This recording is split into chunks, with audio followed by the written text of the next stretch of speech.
히릿, 안녕하세요. 히렌쇼입니다. 네, 오늘은요, 말과 글에 대한 책을 쓰신 김선영 작가님을 모셨습니다. 작가님 안녕하세요. 반갑습니다. 글쓰기 코치 글밥이라는 필명으로 활동을 하고 있고요. 방송 일을 좀 하던 사람이에요. 그래서 13년 정도 교양 프로그램 방송 작가를 하다가 지금은 글쓰기를 가르치고 있습니다. 교양 작가님 이렇게 멋있는 네. 포스를 가지고 계셔가지고 보는 건 또 예능을 좋아합니다. 네, 책에 보니까 이제 방송 작가님들 그 방송하셨던 분들은 말글을 쓰시잖아요. 말처럼 말하는 글을 쓰셨는데 그것에 대한 이야기 그리고 우리가 글을 쓸 때 좀 착각하는 것들 실생활에서 아주 유용한 글에 대한 이야기로 가득해가지고요. 맞아 이러면서 읽었습니다.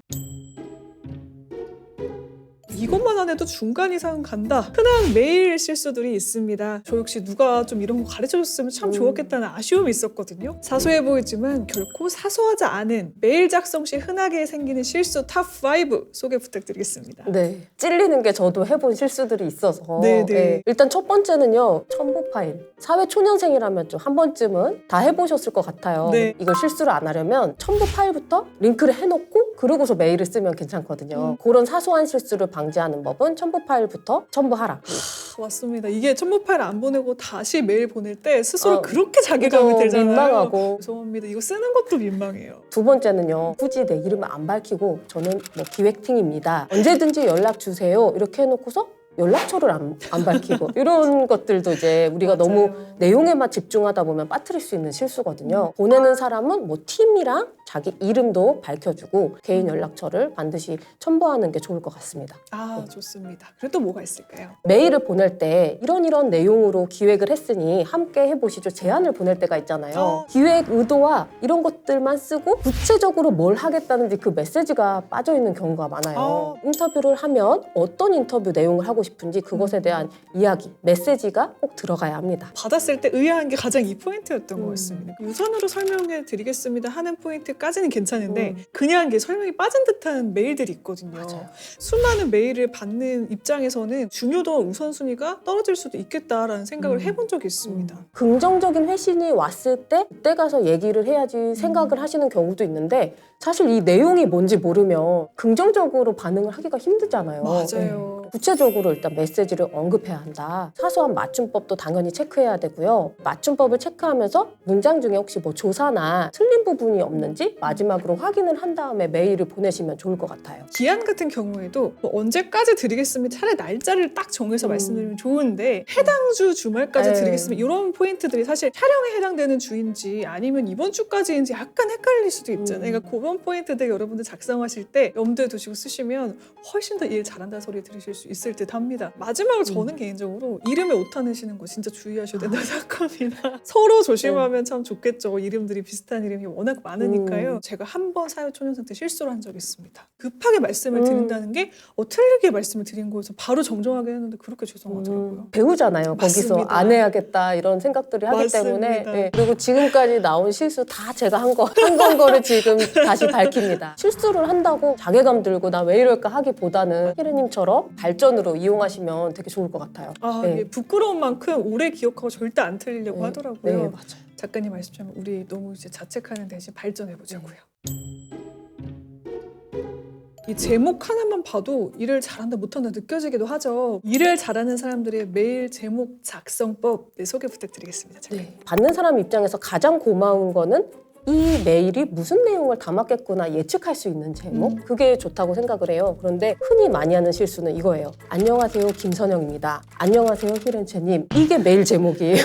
아, 근데 저는 요즘에요. 안녕하세요 히렌챔 이것만 보내시잖아요. 오히려 신선해요. 유튜브 썸네일이 어그로 같은 느낌이잖아요. 무슨 얘기를 하시는 예상치 못한. 일적으로는 아닙니다, 네, 여러분. 그렇죠. 일적이니까 우리가 받았을 때 요청건인지 뭐 보고를 하려고 한 건지 이런 것들을 그냥 제목만 보고도 빠르게 알 수 있으면 가장 좋은 건데 그러려면 이제 말머리 대괄호를 쳐서 일단 소속을 넣어주는 거죠. 말머리에다가 내 소속을 써주고 무슨 건 이렇게. 왜냐면 제목이 길면요 잘려요. 또 제목이 맞아요. 서너 어절만 들어가면 딱 한눈에 보기 좋고 아, 이 사람이 무슨 목적으로 이 메일을 보냈구나를 알 수 있기 때문에 그렇게 깔끔하게 보내면 가장 좋은 것 같아요. 업무 메일은. 그 모모의 건 이게 제일 깔끔하더라고요. 그 제목을 또 이렇게 하면 좋은 점이 아, 무슨 용건으로 메일을 보냈었지 하고서 찾아볼 때 제목만 보고도 빨리 파악할 수가 있는데 그냥 안녕하세요 누구입니다 하면은 하나하나 다 눌러봐야 이 내용을 알 수가 있으니까요. 그러네. 저도 그래서 이거 되게 아쉬웠습니다. 누군가가 처음부터 제목부터 내용을 쓰는 방법까지 알려줬으면 좋겠다. 약간 이렇게 우리 같이 배우면서 선배님도 여유가 없으시니까 다 같이 바쁘시잖아요. 우리 이렇게 셀프로 열심히 익혀보자고요. 네. 다음 단계로 넘어갑니다. 자기소개 작성법.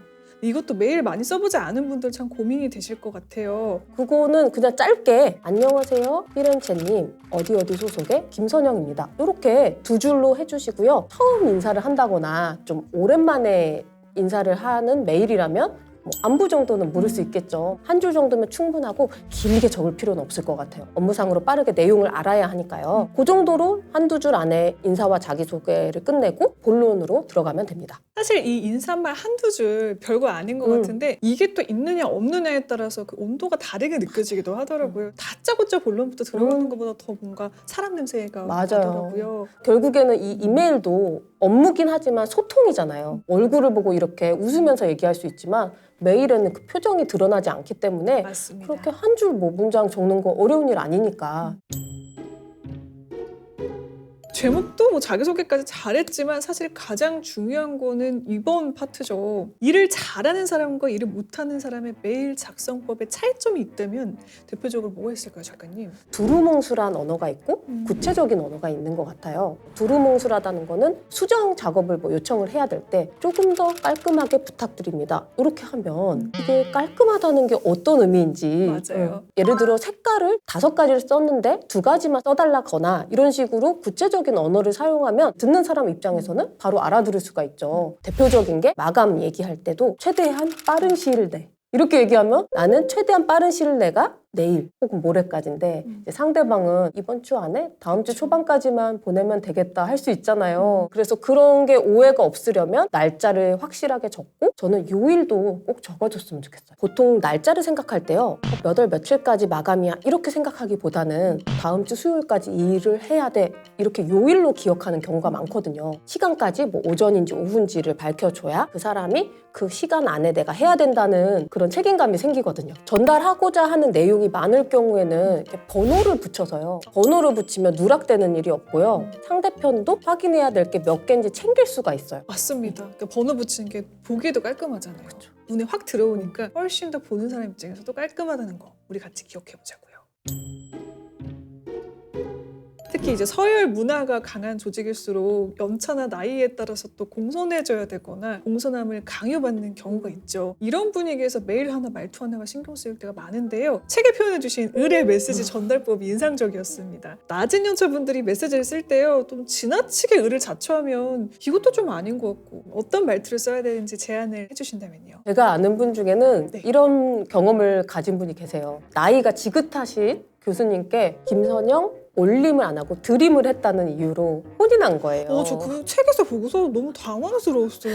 이게 혼날 일인가 싶었습니다. 그렇죠. 네. 그 드림이라는 게 낮추는 게 아니라 윗사람이든 동등한 사람이든 쓸 수 있는 드림인데 그거를 또 이제 사람에 따라 뭐 올림은 더 높고 그것보다 더 높은 거는 배상이고 뭐 이런 법칙들이 좀 머릿속에 있는 것 같아요. 그거를 신경 쓸 시간에 차라리 이제 메일을 정확하고 간결하게 쓰는데 더 힘을 쏟고요. 하나 주의해야 될 거는 내가 잘못한 일도 아닌데 죄송한데요. 이런 말들은 하지 않는 게 낫다고 생각을 해요. 당연히 잘못을 했으면 죄송합니다는 당연히 해야 되고요. 그러지 않고 뭔가 당연하게 요청을 해야 돼요. 언제까지 해주기로 했고 아직 안 됐어요. 그러면은 요청하는 게 되게 당연한 일인데 죄송하지만 뭐 빨리 좀 조금만 더 이런 건 하지 않으셨으면 해요. 습관처럼 그런 말씀 하시는 분들 있잖아요. 사회생활 하는 노하우기도 한 것 같아요. 어느 정도로 기분이 상하지 않으면서도 나의 입장을 챙길지 그런 것에 대해서도 이제 고민을 해보시면 좋을 것 같습니다.